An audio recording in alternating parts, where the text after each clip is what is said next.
What we do here is go back.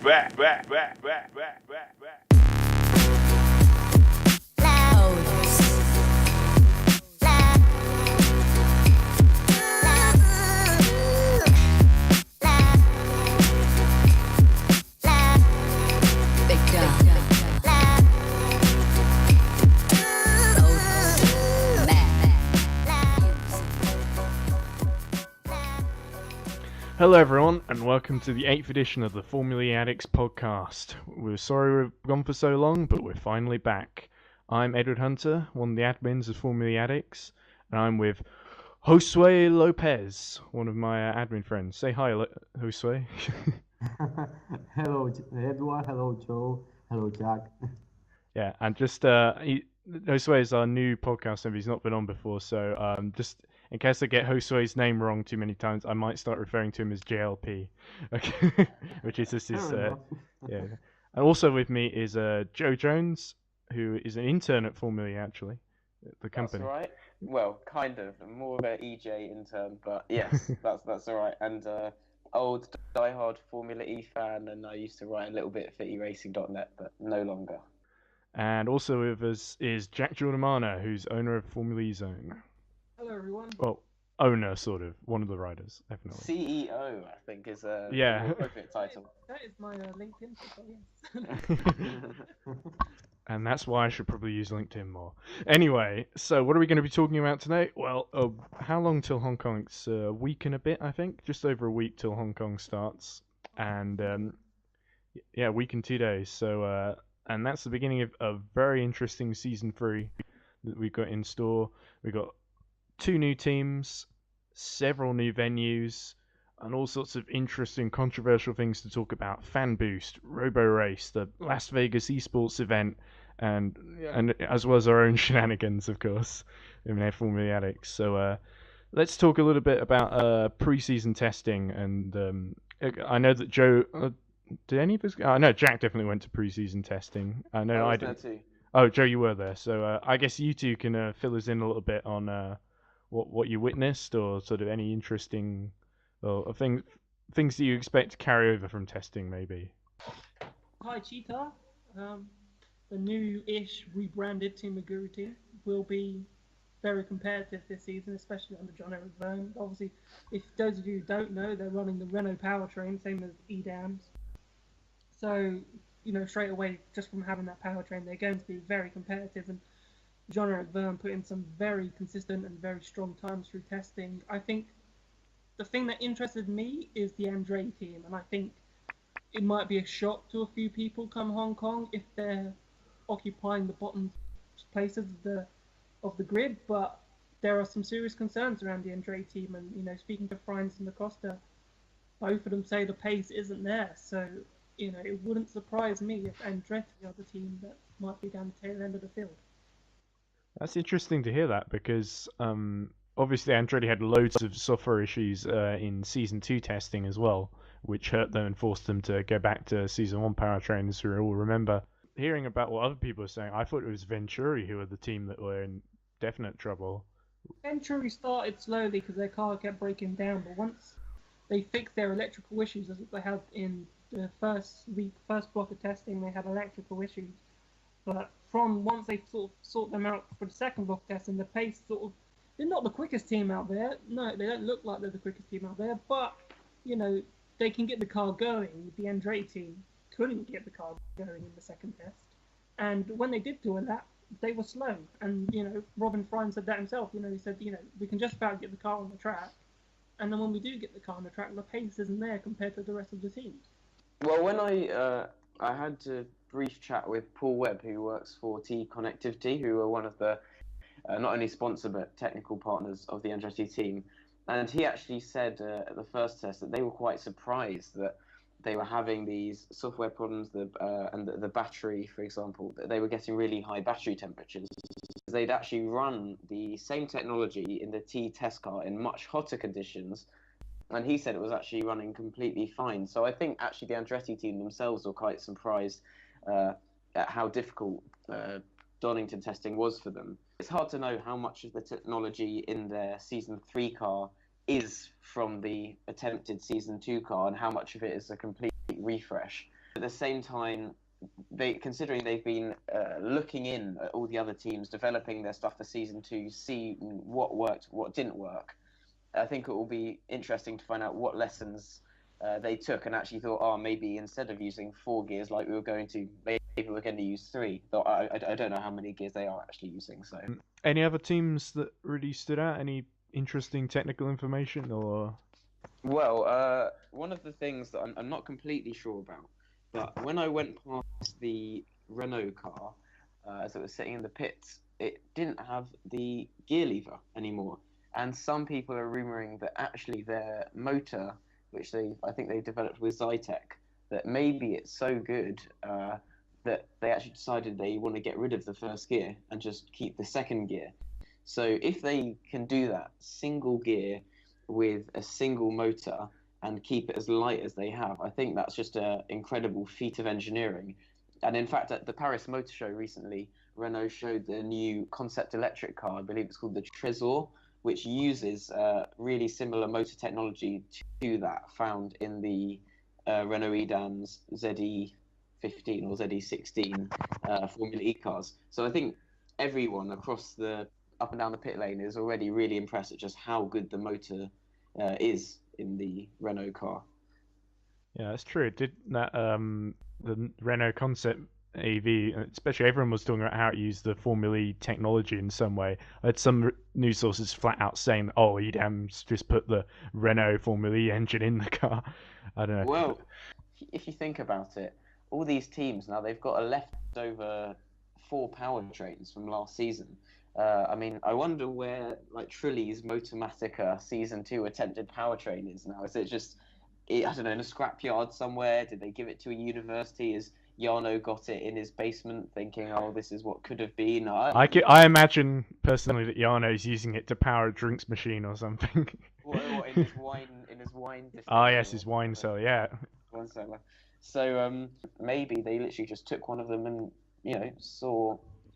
gave it to the kind of Renault road car people, the Renault sport people, and said, what can you do with this? How could you put this in a road car?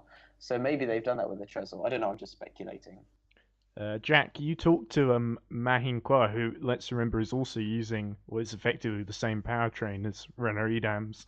And in the interview, I think he told you something along the lines of that he doesn't need to change gears anymore. It's common knowledge now that the Renault e.dam package, Mark Preston also confirmed it to me that they're running the 1 gear. So so it's a one. So for Renault and Taichita, there is a 1 gear system. So that's what they've gone for. It looks pretty good already because from the times. But yeah, so it's definitely a 1 gear system at e.dams.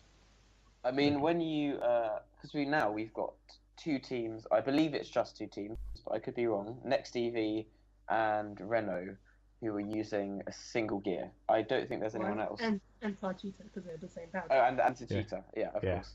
But I mean, let's say Next EV are considerably slower than Renault, and Next EV are still using 2 motors instead of 1, then I mean, surely there will be a lot of people at Next EV, lots of people up and down the pit lane saying, if Renault, with some help from Zytec, can create one really compact motor, package it so well, and have such an amazing torque range, efficiency range on this single 1 motor with 1 gear, then why can't we do it?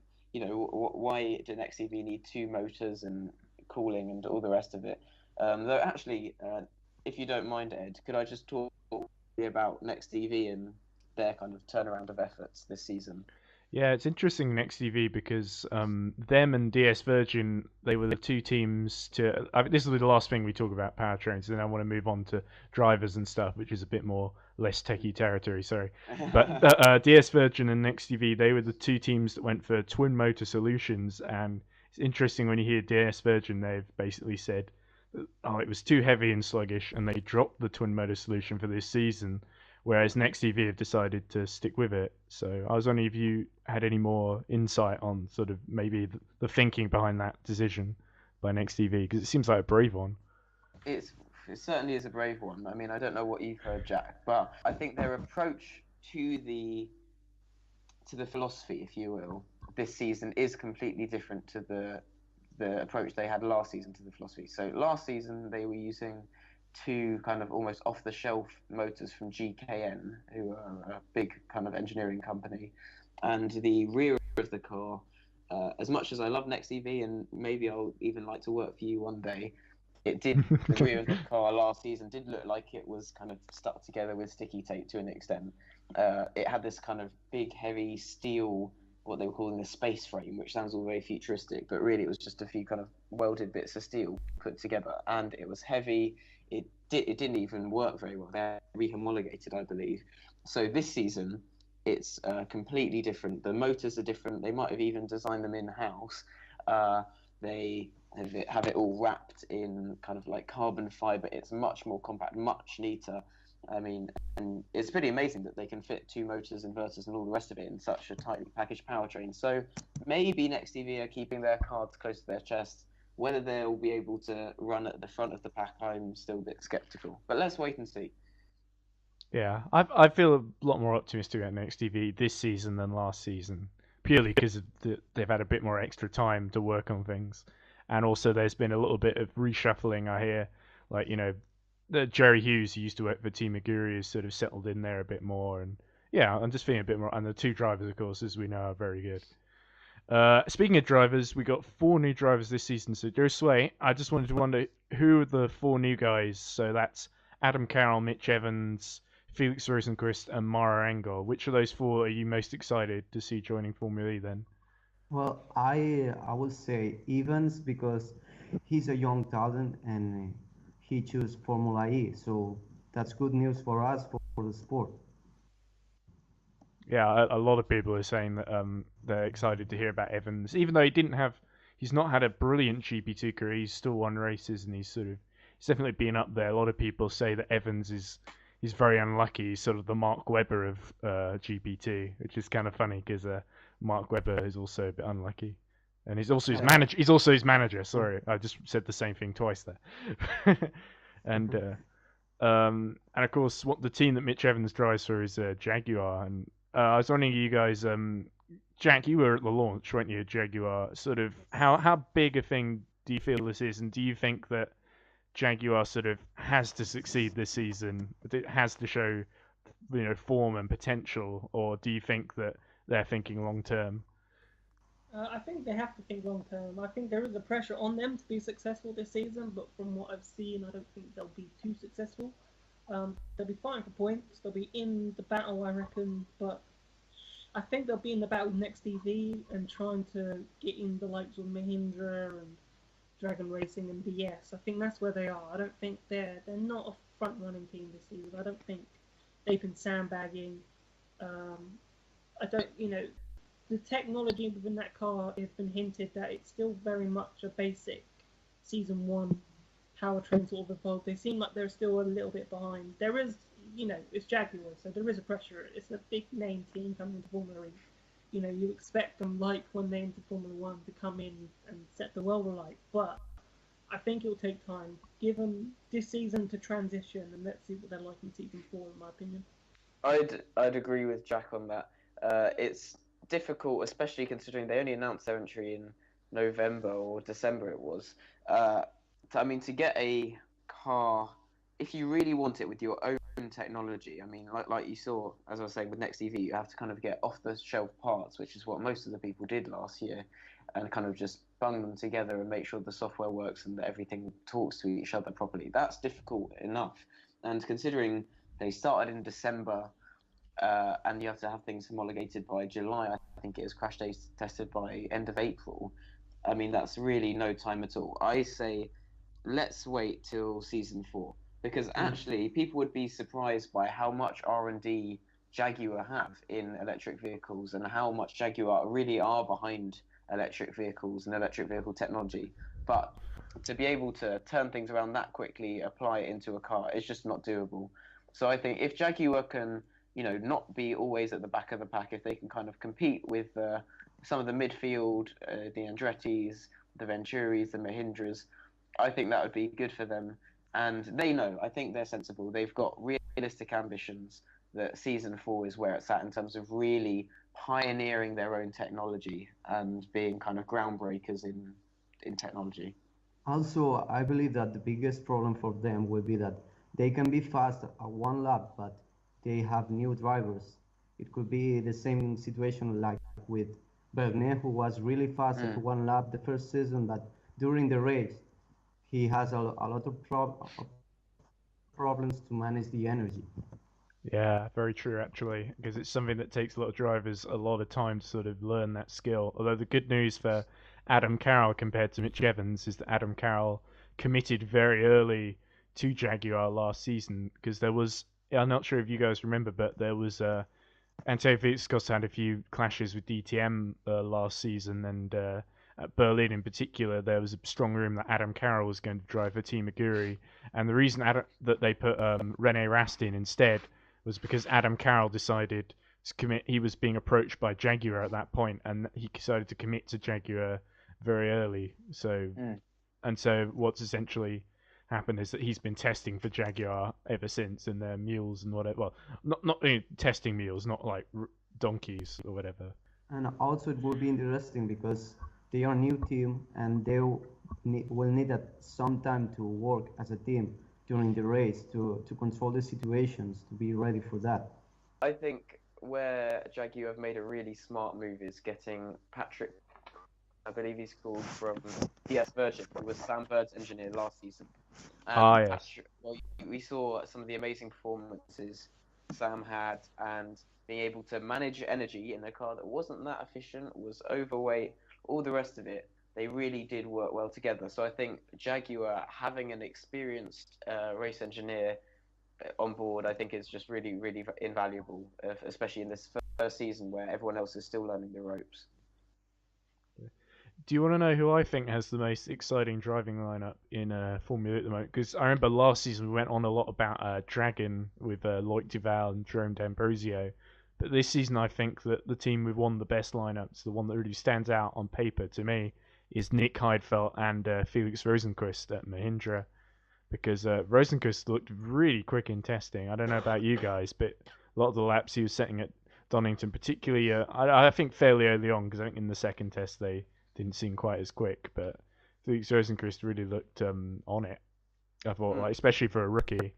And Nick Heidfeld, we all know how good he is. Even after the wrist bending incident at Putrajaya, he came back and he was really putting in some stellar performances. And it's in a way it's kind of sad to see Bruno Senna go, because we all love Bruno Senna, and sort of he was a really great guy for the image of the championship, and as well as just being a genuinely lovely guy to talk to. But I'm really glad to see Felix Rosenqvist get his shot, because he was in F3 for many years and really quick. So that's just my thoughts. I'm not sure if you guys agree. No, Felix Rosenqvist was very quick in testing. He's a very good driver. He's proved himself across all the series that he's been in, and I think he'll be one to watch out for this season. I reckon he could steal the podium, and obviously Nick Heidfeld is another, as you said, a very strong driver. So yes, they do have a very strong driver pairing at Mahindra. So I reckon they've got a decent car. Car looks good, so they might be able to fight here and there. We all saw the way that Robin Frins came in last season, and he was one of those people with a bright junior career but didn't quite get into F1. I think that could be a similar thing maybe this season with Felix. I think he's a smart guy. He's young, he's hungry, he's on the money. I think he knows what he's doing. Yeah, I believe the same, but I just wonder how much power they were using and how hard were the rest of the teams pushing too, because he's young, he's fast, but honestly, we just can't know how good he is at this stage. I just don't want to have high hopes on him, because I really like him, but I just don't want to be disappointed if he doesn't get all that I was expecting. I did see something very funny with Felix, actually. He drives some Mercedes in DTM, I think, and there was a video then of him driving around Hockenheim doing a bit of a track guide or whatever on a simulator. There's one where he's talking about his line into, I think it's Sachs Curve, which is one of the early turns in like the stadium section, and he's turning in. He goes wide and he hits the gravel, and he's like, oops, and he's like, his special line didn't work. And Robin Fry's picked up on that. So I need to try that line next time I'm at Hockenheim, which I thought was kind of funny. And okay, just before we move on to like circuits and stuff, we didn't talk much about apt. I want to talk a little bit about apt, and I want to talk a little bit about the favorite liveries that you guys might have seen so far. Obviously, 2 yet to go. You know, from Dragon. I've actually seen Dragon's livery. I can't show it to you guys, but Keith Smout from Dragon sent it to me in an email and said, if you tell anyone about this, you're under pain of death or something. Yeah, he basically threatened to kill me, which I don't know. But I do like it. It's, all I can say is it's a pretty livery and it has a pretty pattern on it. That's it. So the thing that's very interesting about Apt's Schaeffler Audi Sport is the Audi part specifically, that they've put the 4 rings on the back of the car. There's a much heavier Audi presence. You saw Alan McNish at Formula E testing as well. So how do you guys think that's going to play into things? Do you think, because last season they had the VW branding on it, obviously, after the emissions scandal, which you all thought was sort of them trying to clear their name a little bit. Do you think there's something going on here, or is it more sort of purely closer ties to the manufacturer? Well, if there is something going on, there's a technical partnership, but Yeah. you won't see it into effect until yet again season 4, because as I said, they've just sort of announced their plans and what they want to do. So yeah, again, it's still very early into in terms of technical partnership and the car. So don't expect any sort of Audi things coming on that car, because there isn't. It's just like a sponsorship at the moment, but there is technical partnership coming into the team for future seasons. In terms of the car, obviously they're competitive, but they've got, Taichita now in the way of e.dams, so their job's going to become very difficult this season, because obviously Lucas can win races, and Daniel wants to have a strong season, but they've got another car in the way, so that might make things a bit more difficult for them. And it could be more difficult if DS Virgin or Dragon get in on the act. Yeah, 100%. As I said, it could be very competitive around that area. Put Mahindra in there, Dragon, DS, Audi. It could be extremely competitive for the final podium positions. And then if you get it wrong one weekend, you could be out the point. So there's a lot riding on that midfield battle. Honestly, I see them fighting for the top 4, maybe top 5, because I see some Tichita, TS Virgin that, as Jack said, they are really strong right now. But I believe that during this season, with the help of Audi, they will be improving and getting closer to the top. I think Audi have actually. So I used to think the same thing as you, Jack. That Audi was that whole Audi Sport thing was always just like a kind of vague sponsorship that wasn't very kind of big yet. Yeah. But actually, even the season 2 car, though the motor was being developed by Schaeffler, I believe the inverter too, all that stuff, the actual system integration where everything was being put together was actually at Audi's headquarters. And they were using Audi's tracks, Audi's kind of machining facilities for a few bits and bobs. So I think it was more maybe like a commercial thing that they weren't sure when they wanted to become publicly associated with the series so much. But I think, and then you saw the VW branding on it last season, but Audi are coming up with lots of slightly more premium plug-in hybrids, pure electric vehicles over the next kind of 5 years. So the Audi brand is definitely going to be pushing electrification, really innovating in that field, especially along with Porsche.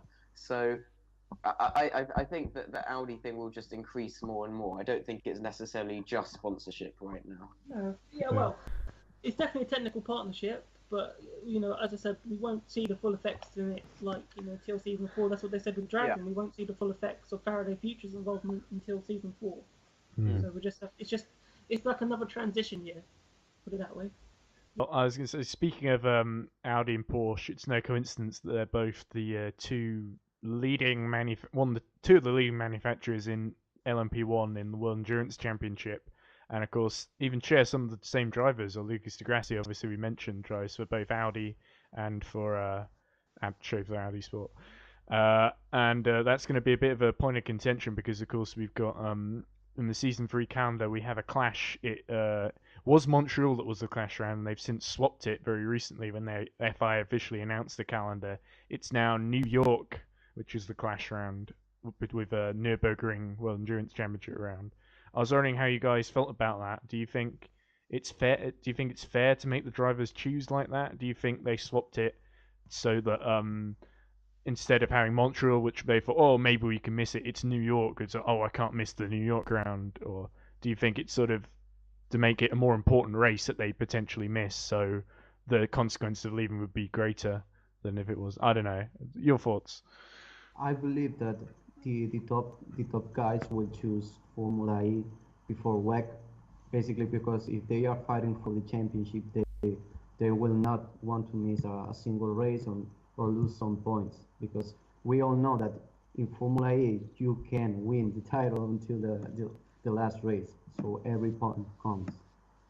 Honestly, I don't think the switch was the reason for to persuade drivers to come to Formula E. But now that it's New York, like Lucas Di Grassi, Sebastian Buemi, they've been pioneering the New York E-Prix.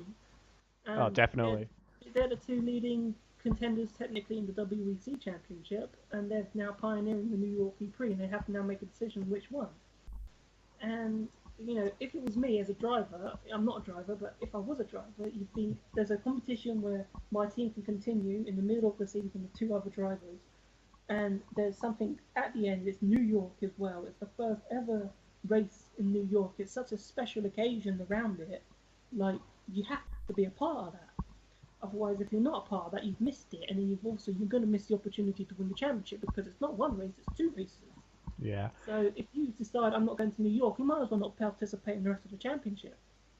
I agree with Jack, and I mean, all right, I do intern at Formula E, so I'm not just saying this as a sales pitch, but I do think the feat of having a race in New York, in the location it is, with the backdrop, the way it's going to look on telly, I think is absolutely like stunning, out of this world. I mean, I'm only a recent motorsport convert, but even I think this is just one of the coolest things on earth ever.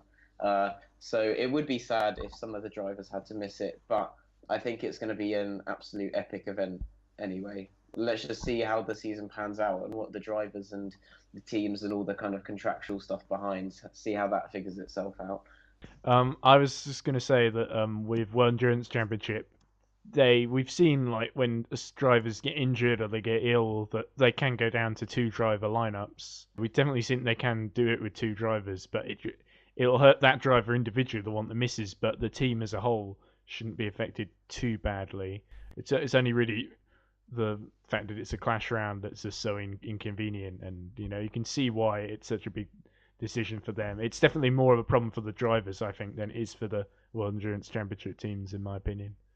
Yeah, I also want to add something interesting, is that this season we have had Dragon taking on course the results of the sanctions. So if they have to change some drivers because of the WEC clash, they can lose valuable points to the championship.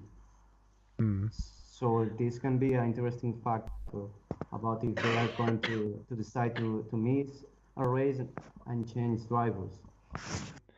There's also one, I think this is a Rebellion car, which has Piquet Jr., Prost, and Heidfeld. At least at Le Mans, that was their lineup. So I'm not sure if that's in case all season, but they're all Formula E drivers, so they have to either get all substitutes in or withdraw the car from Nürburgring, which could be insane. But anyway, hopefully, I think I think you're right. They're probably going to go for Formula E, but hopefully either the clash is resolved or we know which way it's going to go beforehand.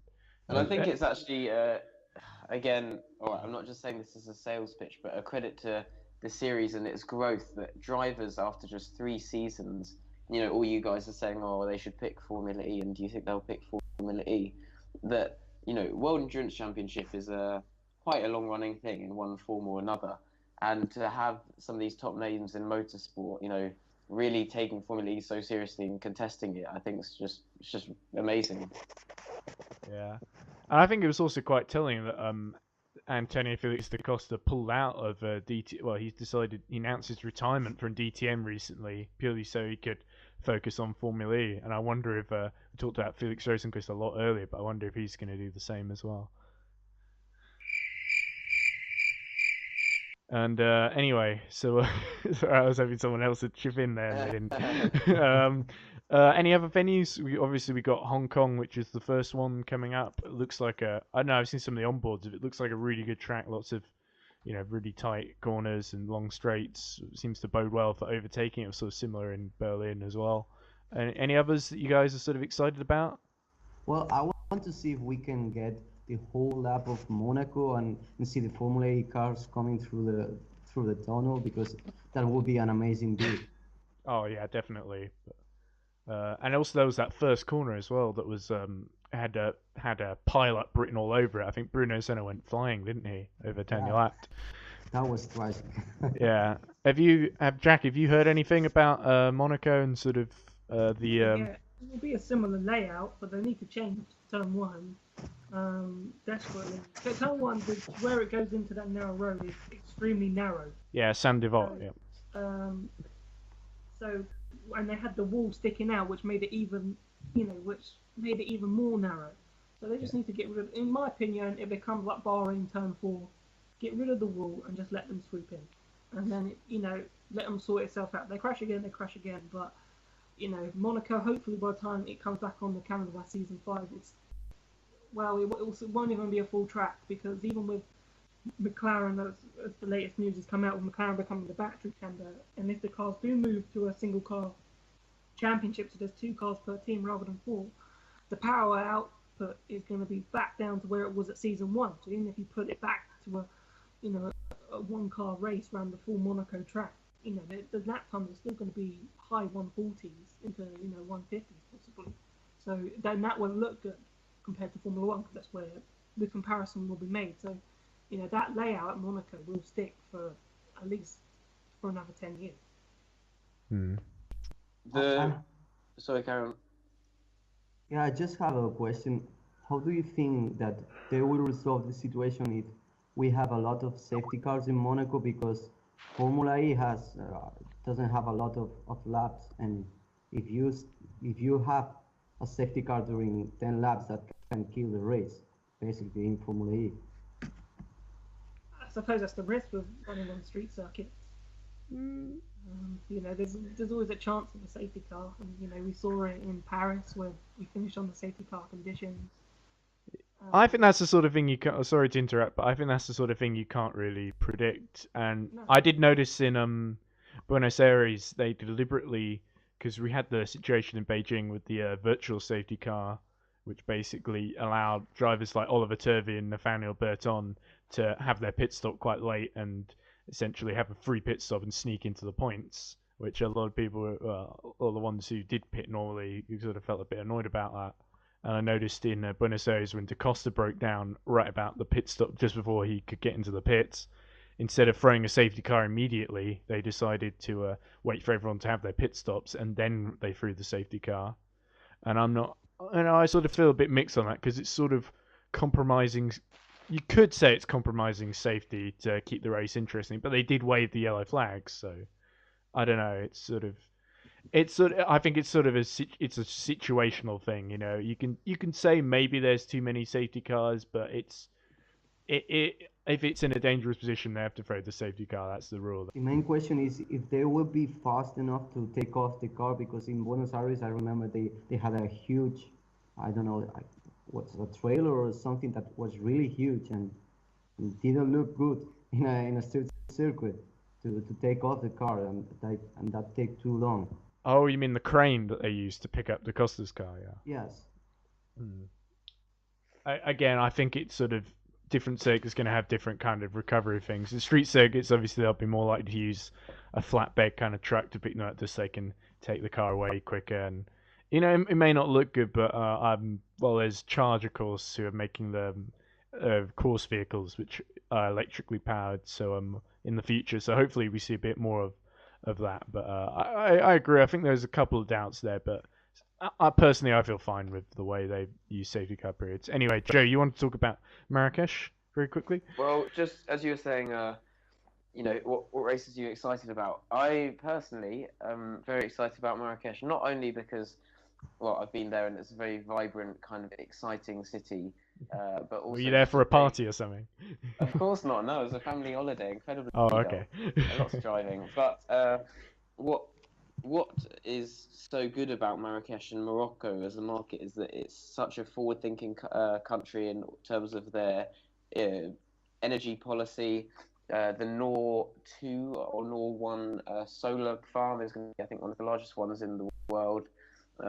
And I think Formula E is not just trying to kind of promote great motorsport entertainment, but its values in terms of energy, sustainability, all the rest of it is nice when they tie up with the city like Marrakesh. When they came to London, part of the reason why Sadiq Khan is rumored to be so kind of pro Formula E is because Formula E is pushing so many of the same values that he is trying to, improve air quality and all the rest of it. So that's why I think Morocco and Marrakesh is a great fit for Formula E, and I'm very excited to see racing coming to North Africa. Yeah, and of course there's the sustainability summit on the I think the same date, a similar date as the race in Marrakesh, so in the same area. And Yeah. also Formula E are going to be showing like a documentary from the ice stunt that they did. I don't know if how you guys felt about that. I thought it was a good stunt. A lot of people were a bit skeptical of it. Oh well, they used a helicopter to transfer it, but I thought it was they took a risk, and I thought the message was kind of very clear. I didn't think it was hypocritical at all, and I don't know. I sort of felt a little annoyed by some people's sort of knee-jerk reactions to it, but I'm glad they did the stunt. Yeah. Well, I felt it was annoying for me that some people complain because I think that the idea was great, and if you have to hurt a little bit just to make sure that it won't, our planet will not be more hurt in the future, I don't see the problem there. The same people who are complaining are still Formula E fans. Now, Formula E would have never happened without a few aeroplane rides. In fact, one of the Formula E's biggest CO2 outputs in its first season was airplane rides from organisers, from race staff having to go to these venues and set things up. But not only does Formula E make an effort to try and offset emissions and minimise CO2 emissions in other things. I mean, compared to another championship like F1 or WEC, it's incredibly. I mean, it's a dot on the scale of F1, but Formula E is setting up stuff for the long term. It's trying to change opinions. It's trying to change the mindset of the general public. Yeah, absolutely. If you have one helicopter, I mean, I think it's really like nitpicking at the silliest things. Personally, that's what I'd say. Any more thoughts on the calendar? Briefly, I'm kind of I was sort of thinking because there isn't going to be. Sadly, London they couldn't work out one for season 3.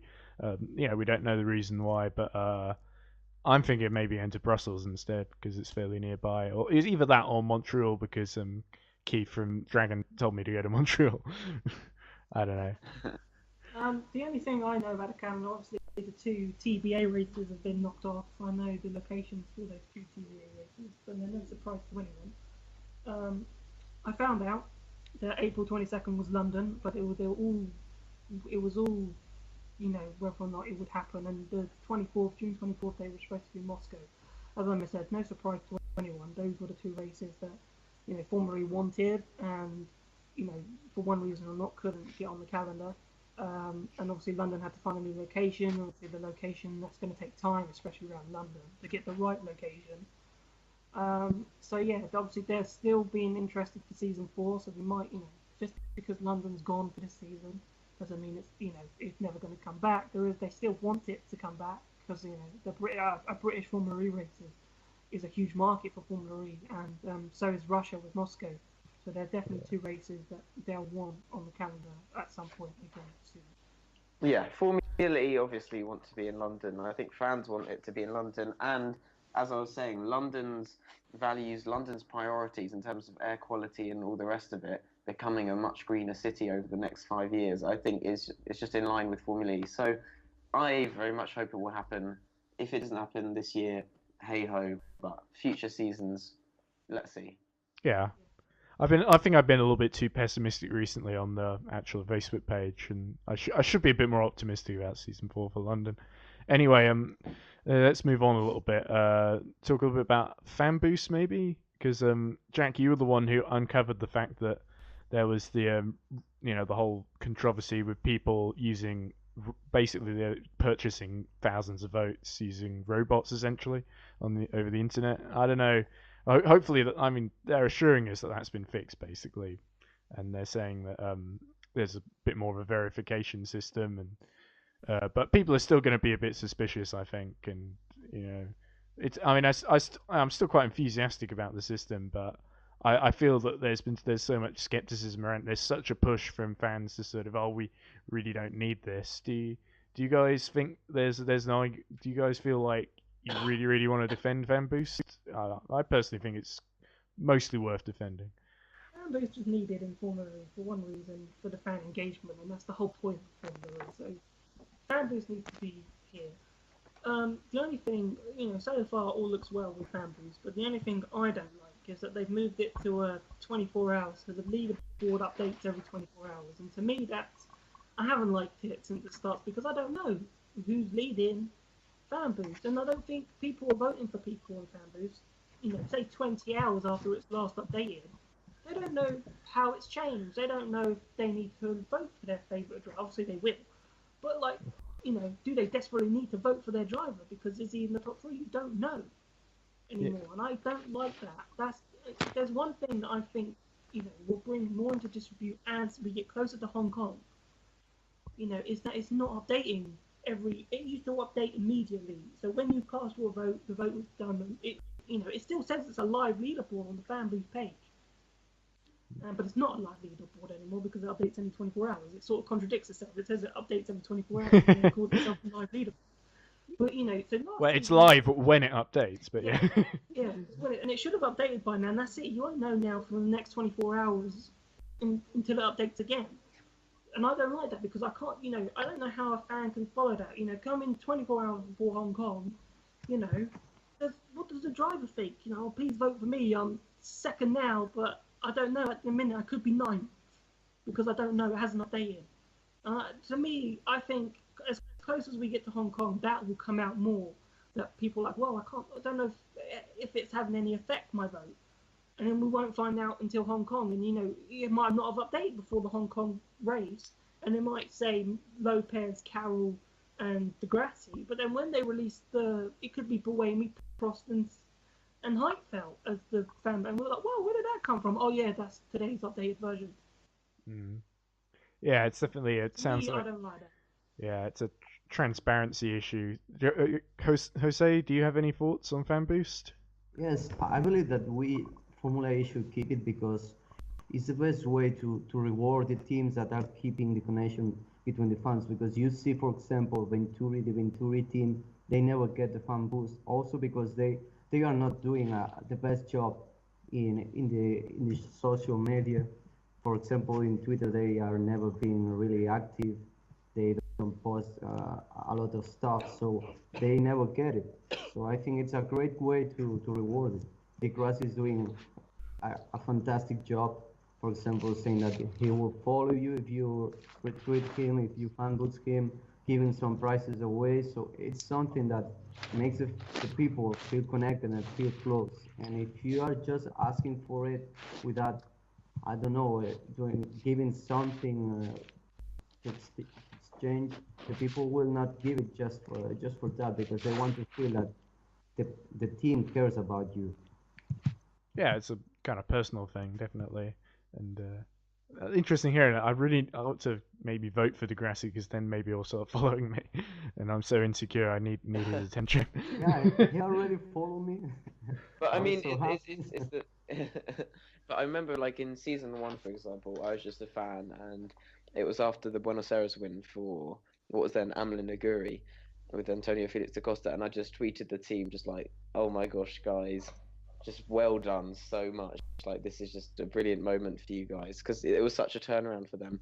And they sent they favorited it and said, "Oh, thanks for the support," or whatever. And all right, really, you're just talking to the PR person whose job it is to be looking at Twitter and all the rest of it, but she or he is part of the team, and you're you're engaging with someone who's there at the track, and as a fan, it in a sad way, it makes you feel really important.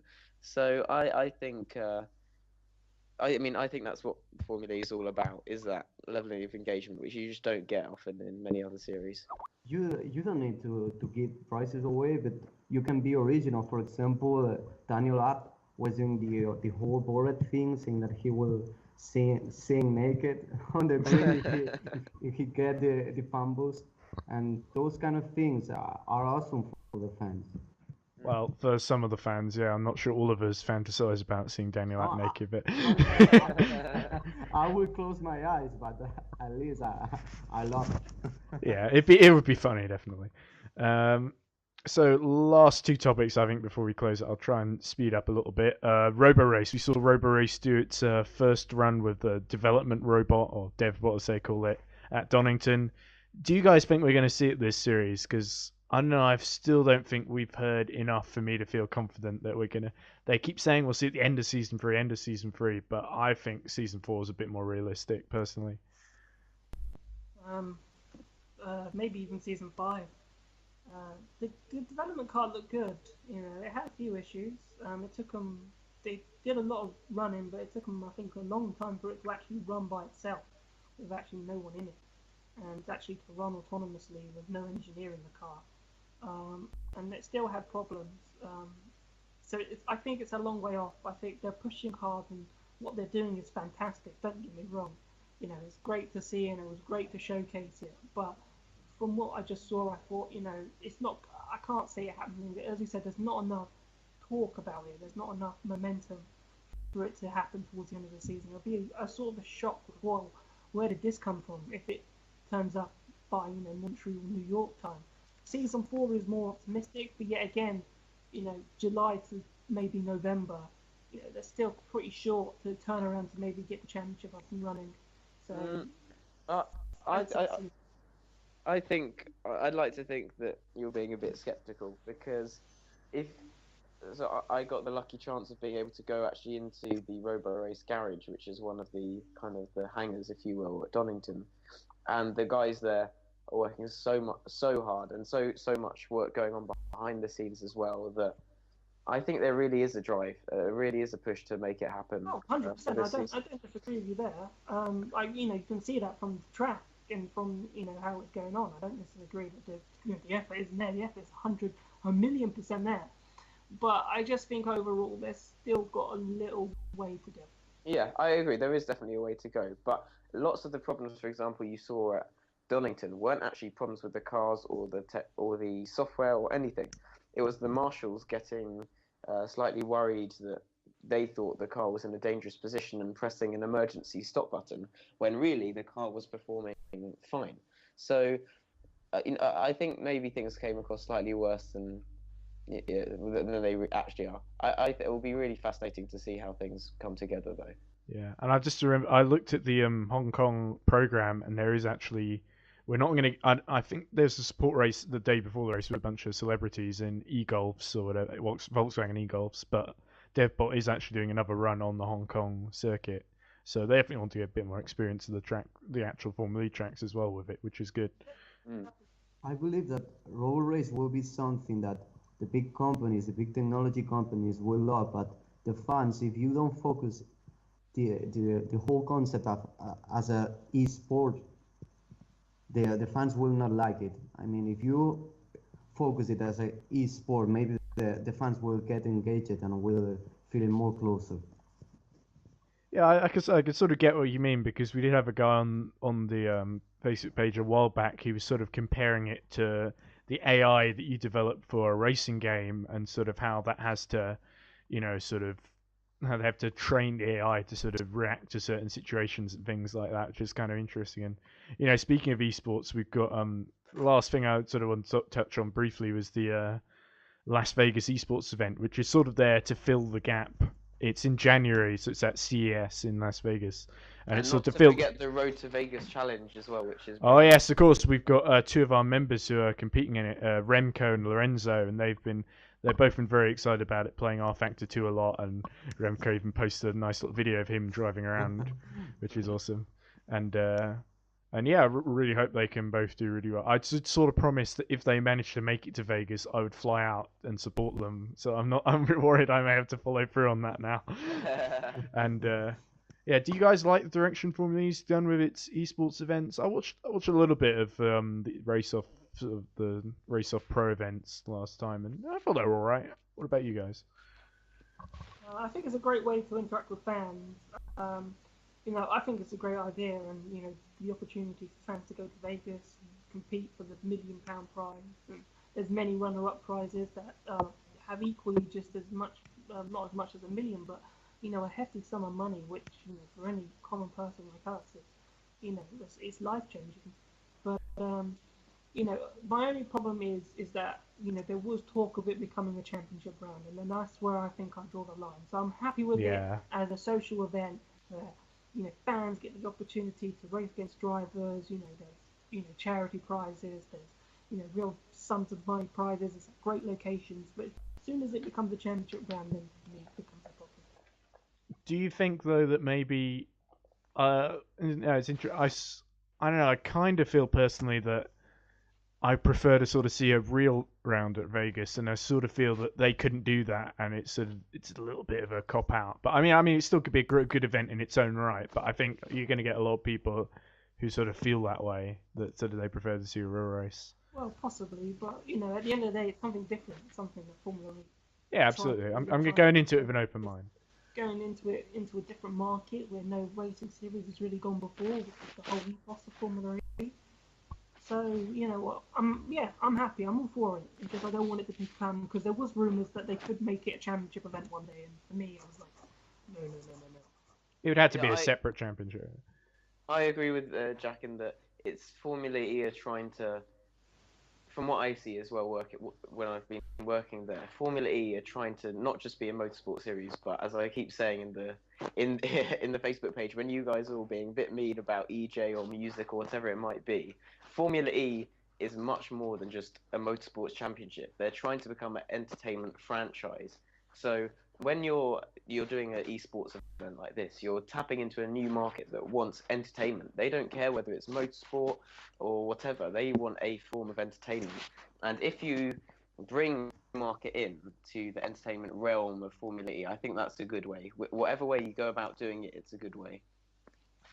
Yeah, I like it, but I don't like that they choose this to fill the gaps, because I think it's not the best way. I like the idea because I think it's great to put that big prize to the fans to try to get it, but I think that they could have found another run or something else because I think that the calendar is good, but there are so many big gaps that maybe the fans will disconnect between race and race. Yeah, no, but it is very interesting. We can't wait to see how that goes. Speaking of, just very briefly, this won't mean anything to you, Jose, but Channel 5, of course, is going to be broadcasting in the UK. Do you, Joe, Jack, do you have any thoughts about that compared to ITV, especially? No, I hope they do a good job. That's all I can say. Good luck to them. Okay. Likewise, I think it's just great that Formula E is staying on free to air for the UK market. I think that's brilliant. And Channel 5 just seem really excited about getting the series on board. Alright, it's kind of unknown territory for them for motorsport, but they're really excited about having it on their channel. Biggest challenge for my viewing figures, that was the thing that put off ITV. And Channel 5, I think definitely, I'm really optimistic they can do a little bit of a better job, get the viewing figures in, persuade the execs to keep it. Right, okay, very last thing, predictions for Hong Kong, and then we'll head off. Jack, your predictions for Hong Kong. Who do you think is going to win? Podium. Oh, okay. Joe? You can't say, I'm impartial. Okay, you just want to see a good race like the rest of us. Of course. I want to see entertainment, yes. Stop staying on the fence, Joe. Jose. Ah, damn it, I knew I'd get it wrong eventually. Josue. No way, Jose. So close to be perfect pronunciation, but well, I would say Burnett because I want to be positive that he will be facing and beating Buemi, and they will be fighting for the championship. So I will say Burnett, General Burnett, and second Buemi. Third, I don't see Prost. I see Prost out of the top 4. Okay. I'm going to go a bit left field. We haven't talked about him at all, but I think Jose Maria Lopez is going to take a shock debut win. Yeah, he was the other rookie that I forgot about completely, and I feel really embarrassed now. But he's actually done really well in fan boost. A lot of people are comparing his fans to like Rio Haryanto's. I mean, not in the terms of throwing money at Jose Maria Pachito, but sort of in terms of throwing votes towards him. That it swung around very quickly. And I thought, oh, hang on, this must be a fix. But actually, I saw loads and loads of retweets from Argentina. So yeah, I really like to see him do well and show up well against Sam Bird. So I think he could win, but realistically, it's probably going to be Buemi or one of the Tachito. No, Vern. Marking her, isn't it? So I feel bad. Don't count that one. Yeah, I think he's definitely going to score his first points, but I don't see him winning. Right, anyway, so that's the podcast. You can visit Formula Addicts' Facebook page, which is facebook.com/group/FE Addicts. We have our Twitter page, which is @FE Addicts. I'm @Edward J. Hunter, and you guys also have Twitter addresses that I don't remember. Jack's @Formula Zone, and Joe is what's it? Joe Panic. Panic. Panikk. And Josu, what's yours? What's your Twitter address? Do you remember it? Yes, JOPSUGUS. Okay, brilliant. Right. Okay, so that's the podcast. That's the podcast. Really good to be back, and can't wait to see what happens in Hong Kong. I hope you enjoy it just as much as we will. Take care. And bye.